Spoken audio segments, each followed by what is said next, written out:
Well, Michael, welcome to the DJs Powerup Podcast. How are you doing? Oh, thanks for having me back. I'm amazing. How about you? Doing fantastic. Thank you. Yeah, we're winding down with the wedding seasons. How was it for you? Yeah, this year has been amazing, honestly. It's probably, I say this every year, which is the best year ever.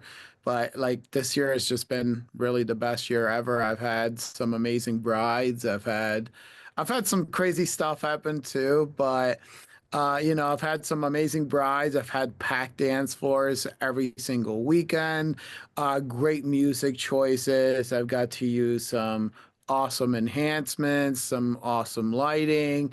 It's just been incredible. It's been such a great season. That's awesome. I'm happy to hear it, man. Well, last time we talked about like how to raise your rates, and one of the ways is offering enhancements. And I see that in the DJ forums a lot, people asking like, how do I sell these upsells? So I just wanted to bring you on and ask you, how do you sell the upsells? Because yeah, I just love your social media content because you're using like lots of cool enhancements. So what are some of your favorite enhancements? It really depends. So for enhancements, I usually go with whatever complements the theme of the wedding and the room the best.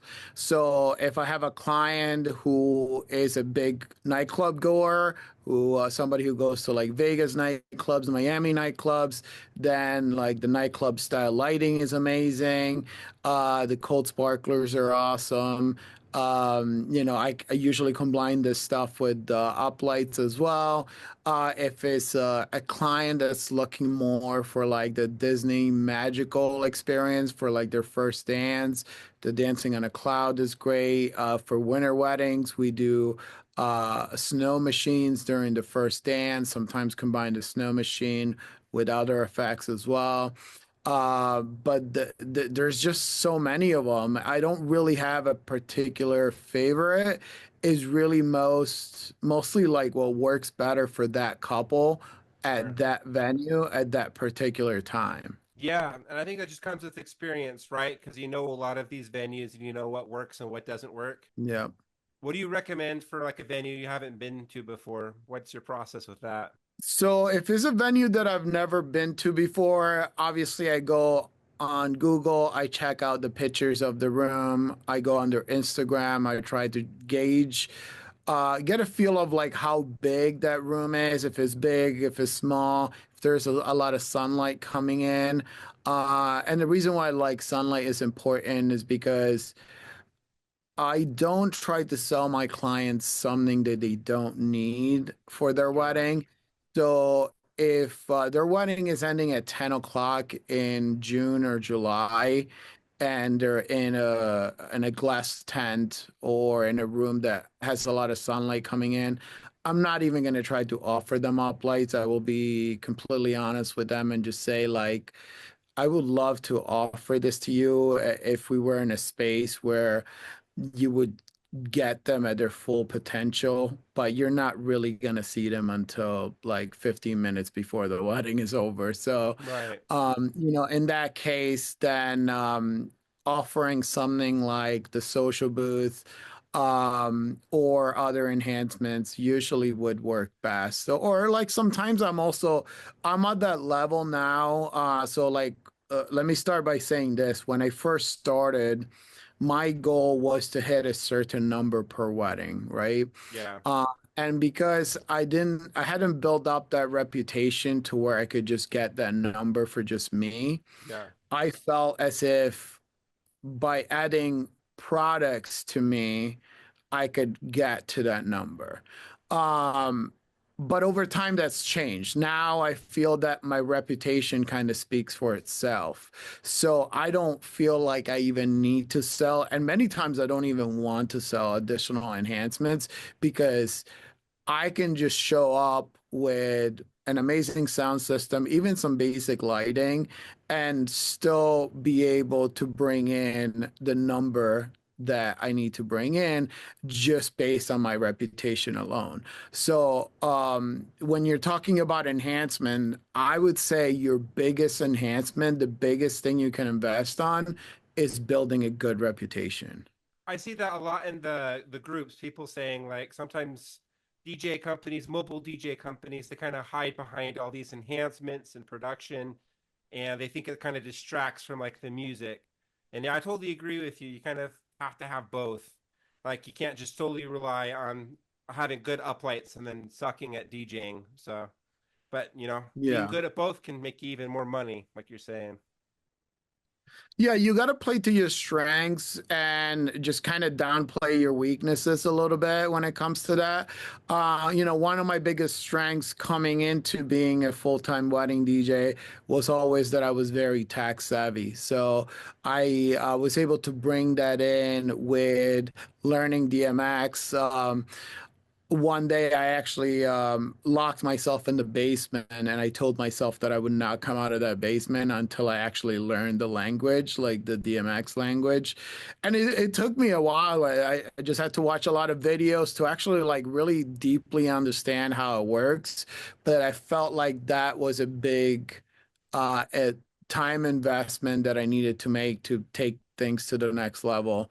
Because once you learn that, then every light you buy it with a purpose, and you kind of buy it with a vision instead of buying lights. Because I see a lot of guys do this, and I actually want to bring this up. I see a lot of guys that buy lights just because they have seen other guys that have that light and they Sure. just want to have the same thing, but then they don't really understand what they need to do with it. Like, how many times have you seen people like spread out like maybe 10 up lights around a large room, and all the lights are in different colors, and They're all it got just their own doesn't version even of make sound sense. active. Yeah, it's chaotic.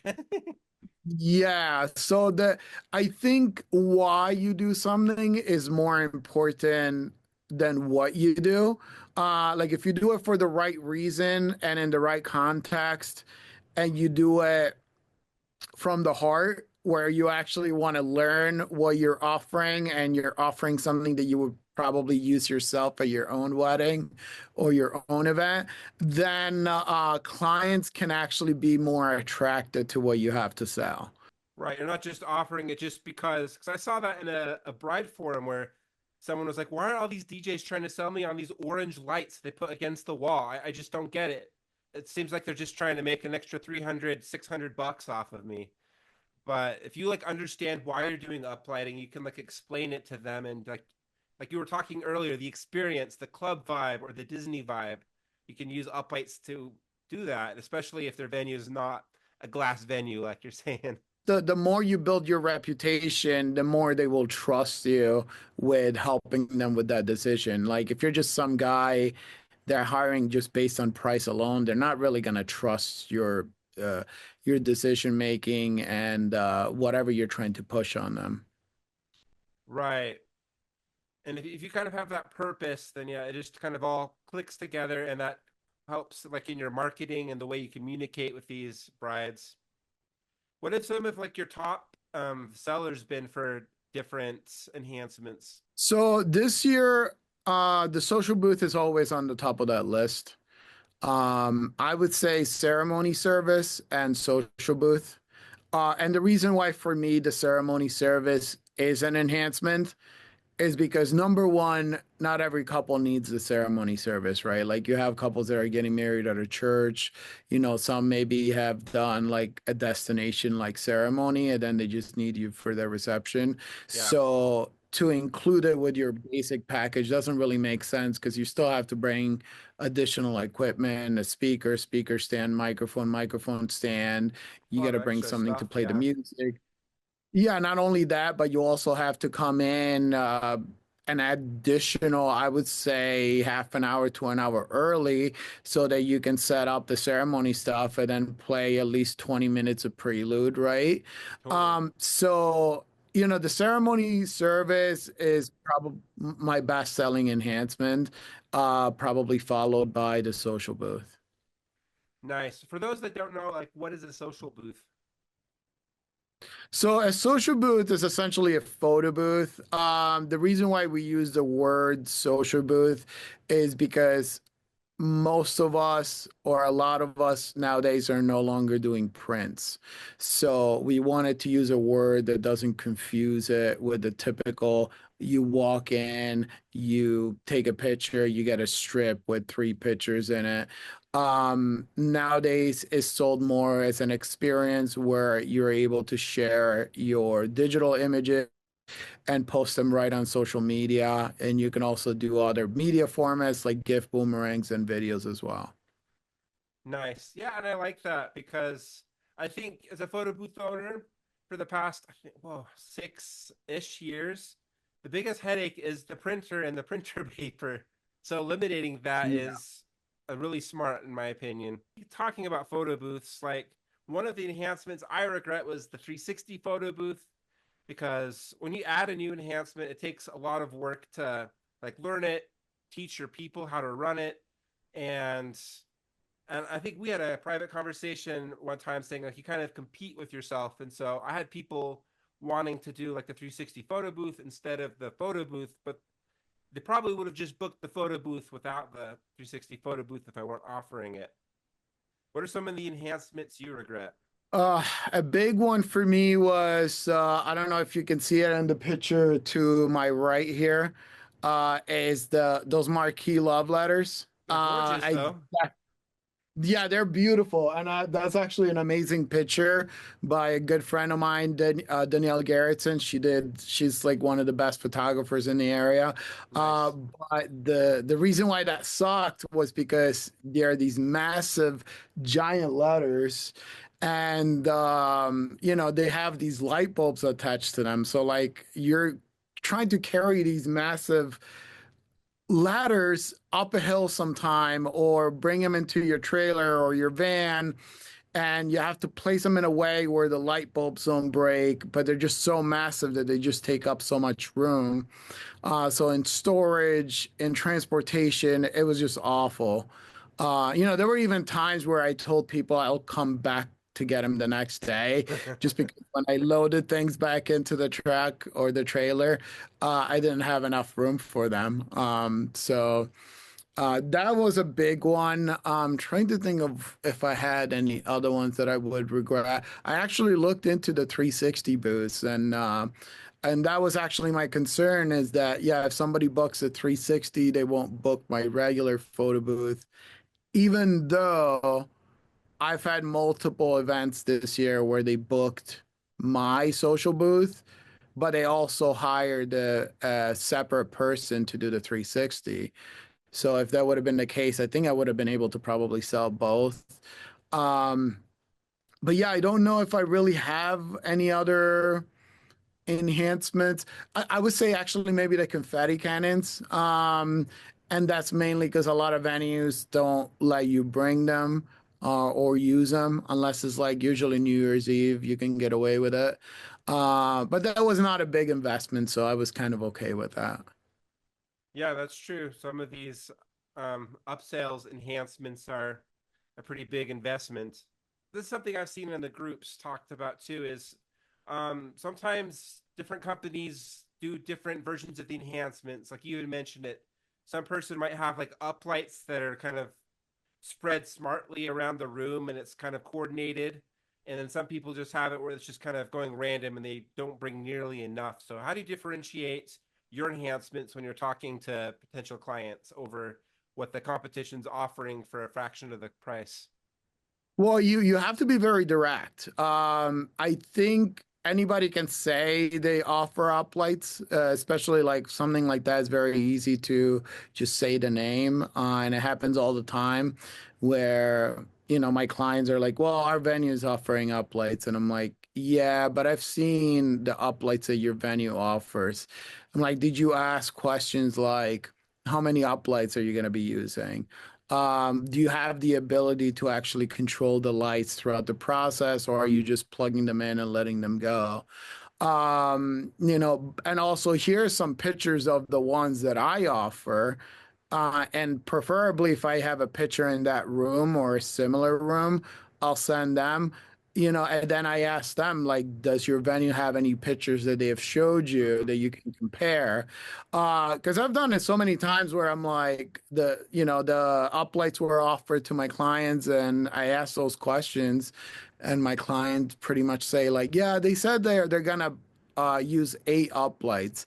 And I'm like, 8 uplights? Like we use 24 in that room. So like that's already like 1/3. So yes, that sounds like you're getting a better deal. You're getting it for half the price that I would offer it for, but you're getting 1/3 the amount of lights, and you're not getting them programmed, and you're not getting them to actually do fun stuff when it's time for to open up the dance floor.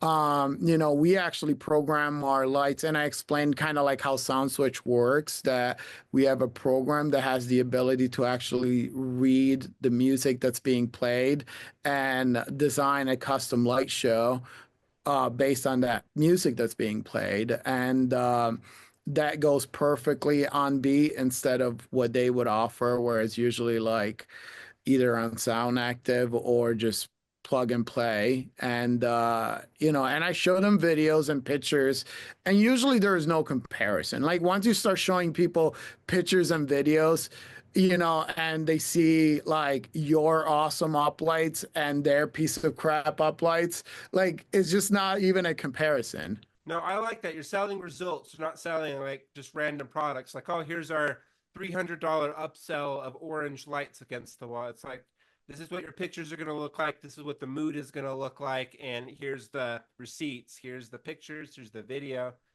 Yeah, that is fantastic. And when you're offering enhancements, do you have like package deals like A, B, and C, or do you just have like a base rate and then everything is a la carte that you add?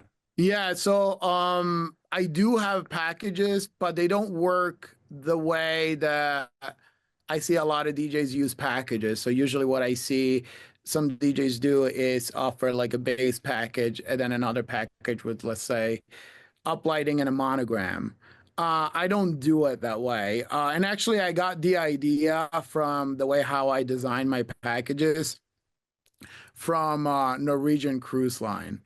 Oh, really? So yeah, so Norwegian does this thing where you book your room, right? And then based on the level of room that you booked, you get to pick two things that you could do on board the ship. So you can do dining, like restaurant dining, so you could pick restaurants to go out to, or you could pick the internet package or the drink package or something else, right? So the way that I do my packages is I have a basic, which is designed for couples who just need me for a 5-hour reception, and that's it. And then I have my gold package, which has two enhancements. And they could pick any enhancements they want. So they just get two. It's up to them which ones they select. A lot of the times is ceremony service and social booth, but sometimes it's nightclub style lighting or up lighting, but they pick any two they want. Plus, they get an additional hour of service with that specific package, Nice. usually because that's geared towards doing ceremony, cocktail hour reception. And then my other package um, that gives you four enhancements. So it's zero enhancements, two enhancements, four enhancements, and with each package you get a little bit more playtime. What if they want everything that Mike Melice offers? Is that an option too? They want Yeah, so studio we can cannons, start gold adding things a la sparklers. carte. Oh, cool. Yeah. And actually I had one what was the last year or earlier this year where they just kept adding things and it's funny because like I thought it was a joke because like the guy we're only like 3 months away from the wedding and I get a call and this guy actually knows what he's talking about. So Oh, like nice. I'm like, is this another DJ? I thought it was, another Trying to DJ set your shopping price. me. Yeah, shopping. Yeah, so I answer the phone and he's like, okay, so we want up lighting, we want intelligent lighting, we want social booth, we want, and they just kept listing pretty much everything. And actually, the only thing that they listed that I didn't offer, that I still don't offer, but I'm considering it, was a video wall. Oh, So they ended up booking pretty much a $10,000 package with me. And I wish I had that video wall because, it would have been more work, but it probably would have been worth it. Um, and yeah, it worked out great because it was such an amazing wedding. It was two doctors from New York City that got married up here in upstate New York, actually in a barn. So yeah, it's interesting because like sometimes you might get that phone call that you think somebody's messing with you, and next thing you know, you have the deposit there and a $10,000 package in the books. That's awesome. I was like a month before the wedding, and the bride's father was like, I'm loaded. I want everything you offer.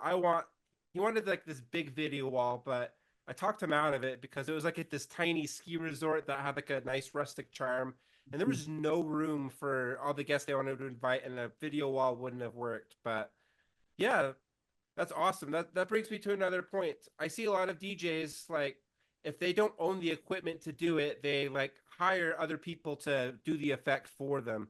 What are your thoughts on that?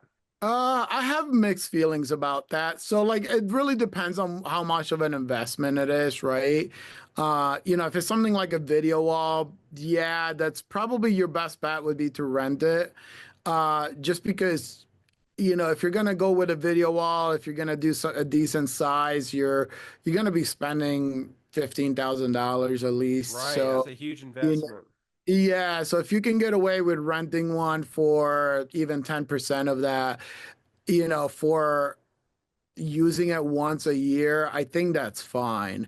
If it's $1,000 investment, I think you should just bite the bullet and just make that investment. Other things that you could do as well is maybe use pictures. Don't steal other people's pictures, please, but Yes. use generic pictures or Stock photos. yeah, stock photos to sell the product, and then once you have the deposit, then actually like go and buy it. But honestly, if it's a small investment, just bite the bullet. You're a business. If you're scared to make an investment because you don't think you're going to get your money back, then you're not very good at what you're doing. You know what I mean? Because I think anybody who is successful, who is driven, is able to sell a product or service if they really believe in it. If they don't believe in it, then just don't buy it or rent it. Like, don't even offer it. Yeah, that's a great point because some of these because I know that I've done that in the past. Like I was debating whether I should get like a Nimbus and do the dancing on the clouds, and then I hired like another company to do it, and it was a lot of stress and a lot of more moving parts for not like a ton of money. I think Yeah. we were paying them like a few hundred, and we were charging a few hundred. So I think we were only profiting like 150, and two of the times his fog machine failed. So I don't know. That's one of the services I don't want to offer. So I've just kept my hands off, and I just don't want to go get dry ice the night before. Maybe it's not so bad, but it's just one of the things that I have trying to live without. Yeah, I have mixed feelings about that special effect because part of me looks back at the pictures and they look beautiful and amazing. Beautiful. The other part of me is like, so we only have one place here locally that sells dry ice, and they get it on Friday afternoons. Oh, only So Friday I afternoons. had, well, they get it on Friday, so like you kind of want to get the fresh one. So I Okay. usually go Saturday morning, like first thing at like 7:30 in the morning, to get dry ice. So it kind of sucks that I have to do that. Because on Saturday morning when I have a wedding that night, I would like to get some extra sleep. Yeah. But it's not that bad. I feel like once you have the dry ice, most venues will let you fill up the machine with water. And then, you just got to remember to plug it in an hour and a half before or so, and you're ready to go. The nice thing about that one specific effect is that once it's done, and you going to dinner, you could just empty it and put it back in your truck, and that's one less thing that you have to load out at the end of the night. But yeah, I have mixed feelings about that. There's parts of me that sometimes hates it, but then you look back at the pictures and they're amazing. I think that's how I feel about the CO2 cannon too. That's been the one thing keeping me like I live in the middle of nowhere. I don't have an assistant that goes and does things for me like some people. Like getting the CO2 would be a huge hassle. So that's just one of the things I've kind of held back on. But yeah, I saw you did a wedding recently with that, and that looked amazing. Like the energy on the dance floor. Yeah, the CO2, I've had the CO2 for a long, long time. And I used to use it quite a bit. I actually used to offer it for free. Mm. So whenever I would have a couple that I felt like they had a good energy that I know, let's say they had a wedding with 200 people, they had like really good music selection. I know it was going to be like a rowdy crowd. I would just bring it, surprise the couple, let them shoot it at the wedding. But unfortunately, what happened is after COVID, with the supply shortage, I wasn't able to get CO2 for like 2.5 years. Wow. So yeah, I would actually call the places and they were sold out for 2.5 years straight. I couldn't get it. And then when they finally started having them in stock again, they doubled the price. Oh, So yeah, so I went from being like $30 to for a refill to like $60 for a refill. is that like a So I was 50 pound actually, tank? what's that? Is that like a 50-pound tank or a 30-pound No, that's tank? a 20-pound Oh tank. shoot. Yeah, so they went the prices went up like crazy. And I was actually planning on buying more CO2 stuff. So I was planning on buying an extra and a second gun and also buying like the floor jets. Hmm. But yeah, now with that kind of pricing, I don't know if it makes sense to do it. Yeah, that's true. These things need to make us profitable. You have a lot of cool DJ furniture. What are some of the DJ furnitures you have again? I know you have like the Toadmatic, right? You've had like the Yeah, so blanket I have command center. the 65-inch Toadmatic, the black, I think they call it luxury model. I have the Hoover board, the same one that you have. The stereo T. Okay, cool. Yeah, Cool. stereo T. Yeah. Then I have multiple different facades that I use. And the reason why I have to have facades, like I would love to bring furniture at every single wedding, but there's a lot of places around here that they have you bring stuff in a very specific way or from a very specific part of the building that you can't bring those furniture pieces. Ah, So I have to like essentially have my Rev 7 in a case and then have like a small rack with my microphones and my touch mix and then just kind of combine everything on the spot and put a facade to make it look nicer. But I do have a white plush facade, I have a black mirror facade, I have a chrome facade, nice. and what else? I have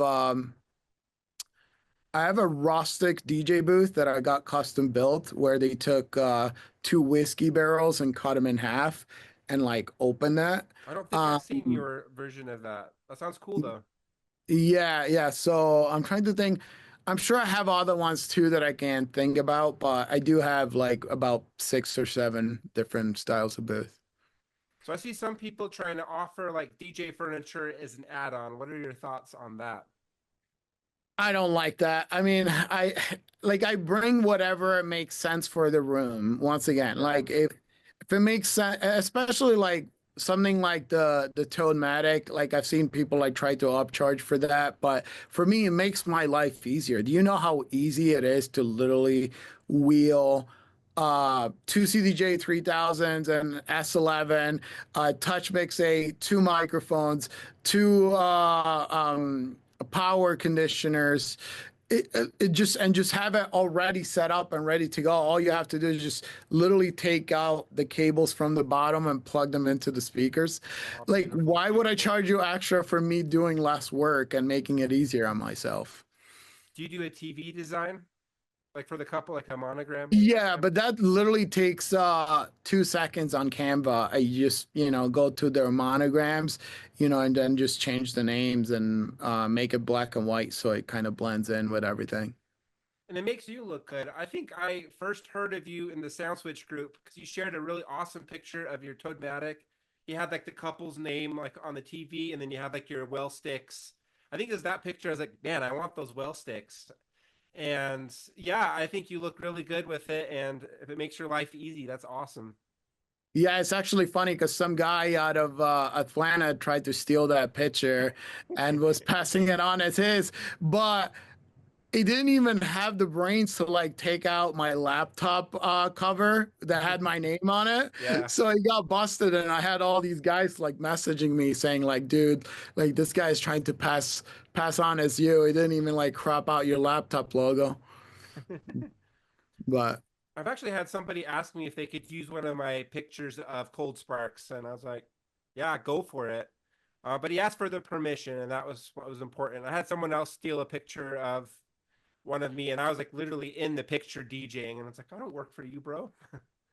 yeah, my rule is if I'm not in the picture and I actually have the permission to like if it's actually like my picture and not like Right, a not the photographer's photographer. picture, Yeah, yeah, um as long as you're not advertising it, but you're like showing it to your couple to try to sell the product, sometimes I'm okay with that. But like, yeah, definitely ask for permission. I think that's the right thing to do.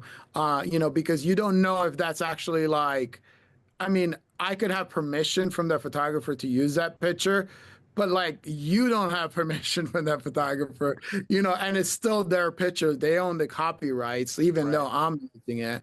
But yeah, I definitely always ask for permission. And sometimes some DJs will let you use a specific picture of a service if it helps you sell it. But as long as you just do that one-on-one with a couple and not advertise it on your website, which I've had DJs do that too.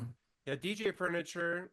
I think also from the perspective of a multi-op, like if you offer like a specific booth that people have to upsell, then you have to figure out like the logistics of making sure you send somebody out with the Toadmatic or Bun Gear Command Center or whatever. And I found that to be a headache. So my company, we've always just been like, we offer like a clean setup. We don't state that, but just Yeah. all our pictures reflect that's like we have a clean setup and we bring what makes sense. That's nice for me because if I bring like my Hunter B3 with a TV, like it's not like part of a package, so I have to like arrange that for every single person. Because I did that once in the past where my top package had like two TVs on trusses and a monogram, and that was just a nightmare to fill when it was like all we had like three of those in the same weekend, and I was like, oh yeah, And speaking of that, actually, I feel like the multimedia and like the whole TV look, and I'm not talking about like the TV booths, but the actual TVs on truss. That's one enhancement that's gone away, and I might yeah, actually like remove that from my packages just because I I don't even think I think I had one booking for that this year. And it used to be very, very popular. Like we used to do a lot of stuff on TVs. Like we had messages for father-daughter oh nice, dances, slideshows. We did love stories on TVs. nice. We even had like football games sometimes on during dinner. But now I feel like the brides want their attention more on the dance floor and creating high energy, and they don't want to go as sentimental as they did, like I want to say 7, 8 years ago. Yeah, I totally agree.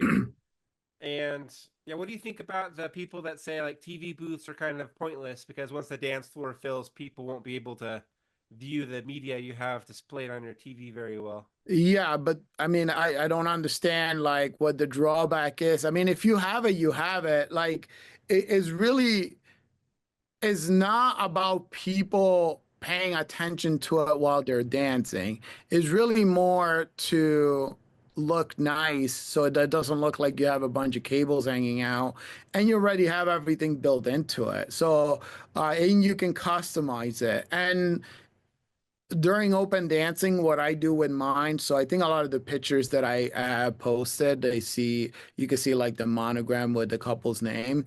But I actually have visualizers that go on as soon as I open up the dance floor. I just press a button on Mix Emergency and it transitions into like playing all my visualizers. So that almost becomes a part of the light show. So even though they don't see it, I mean, it's still there. They still really do see it. They just are not paying 100% attention to it, which I wouldn't want them to pay Right. 100% attention to it anyways. So I think those people are just like trying to nitpick something wrong with it, like they always do on Facebook. True, true. Yeah, you're gonna take up space anyway, so might as well look nice. And yeah, it adds Yeah. vibes. We're not trying to provide like a movie viewing experience, but we're trying to create a good atmosphere that encourages people to dance. And yeah, I think a media booth definitely helps with that. Well, just the fact alone that is easy to bring in and doesn't take much to set up, it will get you out of there much quicker than to having to set up a facade and, you know, plug in multiple cables. If everything is already plugged in, then who cares like who is paying attention to it? Even if people are not paying attention to it at all, it's still helping you as a DJ and it still looks nice. And I don't know. I feel like people on Facebook they're the type of people that like if you win the lottery, they'll come up to you and they'll tell you like that you're gonna have to pay taxes on it.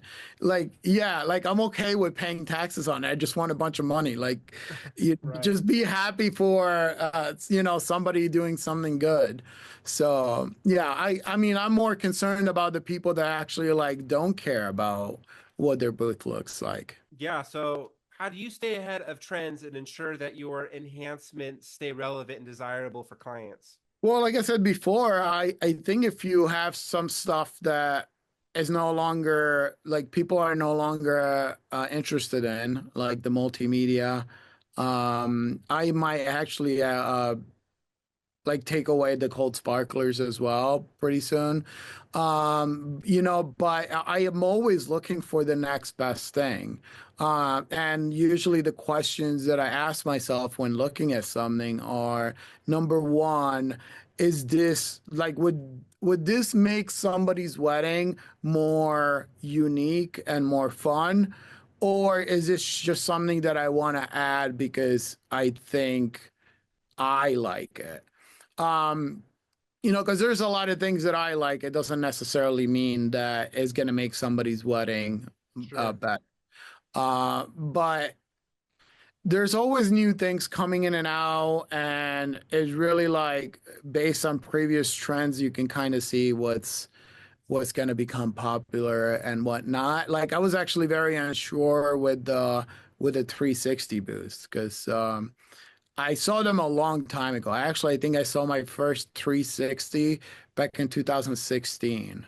Wow, I didn't And even know they were around back then. yeah, and I wanted it and I couldn't even find who was selling it.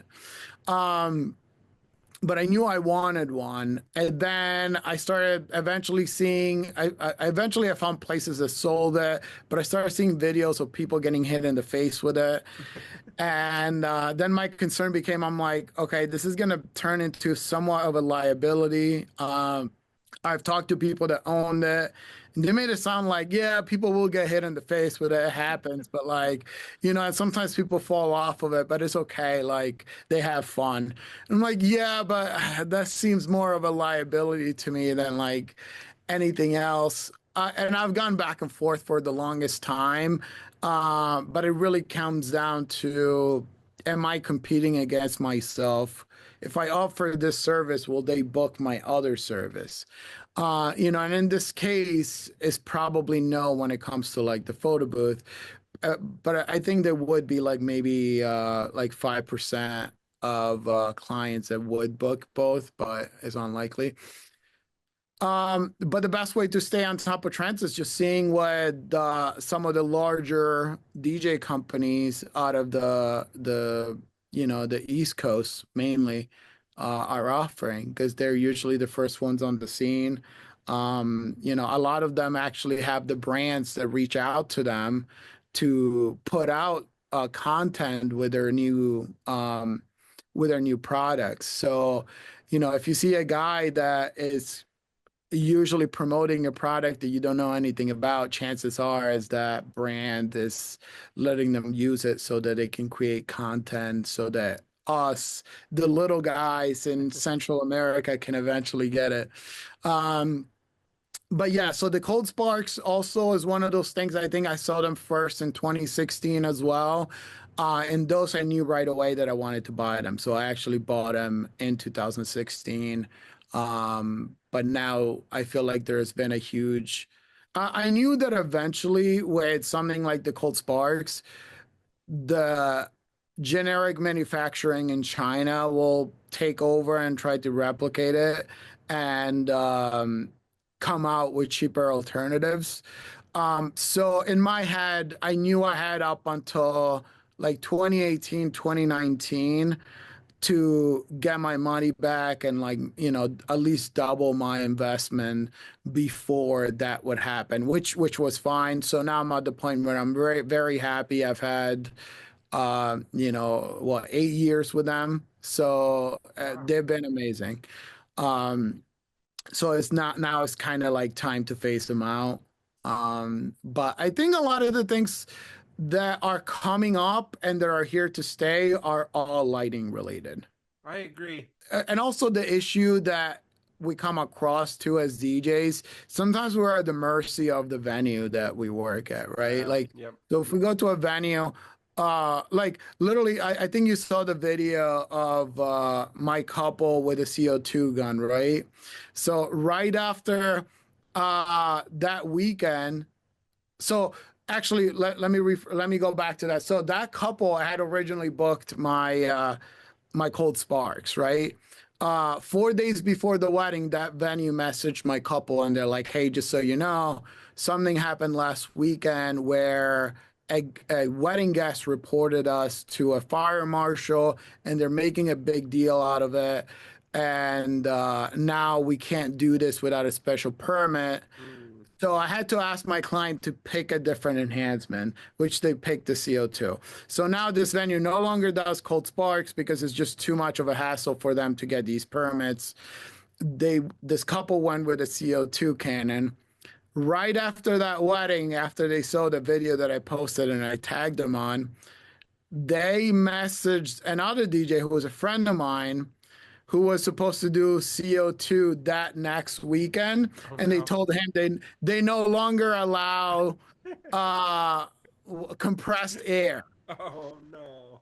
And I'm You like, dude, ruined how can this? it. Yeah, I'm like, I see, and that's the thing. I feel like venues sometimes they look at something and it's not the look they want at their venue. So maybe they just, they just cut things out. So then what I started doing is I took that video and I made an ad and I geotagged their location so that everybody that goes to their venue sees that video. That's hilarious. Oh my gosh. And we were talking about like asking for permission to like try to sell these enhancements. And I think if something you can do too is like if you believe in that, that'll give you the results you want to offer to your clients. Like you can just start bringing them for free to gigs and using them, get exposure, get media, picture, video, and then you can like show that to your clients, and then they can. Then it just kind of builds from there. It's like if you build it, they will buy it. You know.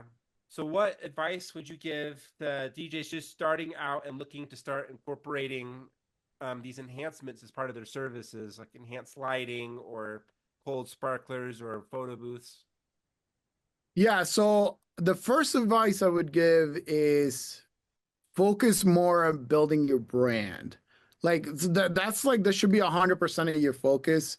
And then if you are trying to reach like a financial goal, then you could start adding enhancements if you don't think that you can reach that financial goal just based on your brand by itself, right? So the main things I probably would recommend is definitely ceremony service.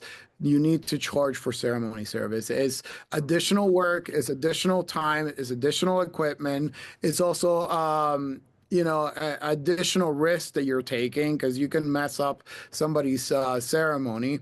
So definitely charge for ceremony service, but make sure you have the proper equipment to cover it. At least one speaker, at least one microphone, at least a microphone stand, at least a speaker stand, just at least have the basics for that. So that's number one. I would say that should be probably the first one. I think most people would say the second one should be uplighting, but I would actually go more social booth, because I feel like uplighting was very popular in the 2012 to 16, but I feel like social booths are more popular now. Um, Not only that, I feel like it's also easier to sell the social booth by itself, as in compared to the uplights by itself. So that probably, and you could probably get more out of that as well. Um, and then I would say the third one, go with the uplights as the third one. Um, but definitely, like, the main goal should be to focus on your brand and make sure that when people look at your pictures, they know what you're getting. And as far as also what you said, as far as offering it for free, I wouldn't necessarily offer it for free, but what I would do is maybe offer it in exchange for being able to use the pictures. So, maybe make a deal with the client, just saying like, hey, I have this new product. This is what it does. This is how it's gonna look. Would you mind if I bring it in and I'll offer it to you for free? But would you mind in exchange for that to provide me with the pictures that you get from your photographer? And 90% of them are gonna say yes. And yes, like, we know the photographer still has copyrights over those pictures, but like, whenever you ever had a photographer that specifically tells you to take a picture down, as long as you tag them on the photo and you have the blessing from the couple to use that photo, like, you are fine. Like, you're not gonna have any issues with any couples or photographers. So I would say, and do it, offer that service in exchange for the pictures at venues where you think is going to look the best. Um, so yeah, or with the best photographer. So if Yeah. you have a couple that their photographer is the shit, like, then definitely offer it to that couple. Just a couple of random questions, but is it another enhancement if they have like a cocktail hour in a third location with you? Because it's For like me, another no. speaker. Okay. Yeah, so for me, no. What I do for that is I have the Bose S1 compact Hmm. that I used to use for ceremonies. Now I use the Everse 8, but so I keep that in the backpack. I keep that in my truck, and I keep one of my old iPhones in there with a Spotify playlist that automatically mixes like 8 seconds in and out of songs. And I usually let the couples choose which playlist they want to go with, and I usually set that in a room by itself with that playlist and just let it play. But I don't charge extra for that. If I were to mix it, then I would charge extra. But like, I feel like you don't really need to do it. I disagree with a lot of those guys that say you need to mix for the entire cocktail hour. I don't really think you need to do that. I think it definitely gives a different vibe. Like having a live musician during cocktail hour is a vibe. Someone's actually like, performing. Same with DJing, but we're gonna be performing all night. You can even mix at dinner if you want. So yeah, I'm with you there. I don't think you need to. I think that was a brilliant idea to exchanging for the pictures. For your social booth, do you bring another person or do you just like drop it and just have it run itself? I've had it where I've just like dropped it and let it run itself, but I prefer to bring a second person with me. So that person's job is usually to come with me, set it up. Usually if I have like something else, like if I have uplights, their job is also to go around the room and put the uplights down because I just hate doing it. Same. Yeah, I it's did, like and the I hate worst. getting them. Yeah, getting them or putting them down is like the worst. But yeah, so that's usually their job, is to set up the photo booth, put the up lights down. And also I have an Osmo Pocket 3 that I give them like during open dancing and stuff like that, so they can get some footage for me. And they, you know, they get paid very well. I have a deal with them where, you know, just for doing my photo booth, they get paid like 250. If we get, I also have a flower wall. So if we add the flower wall, which, you know, is kind of a pain to set up, they get an Absolutely. addition. Yeah, they get additional pay for that.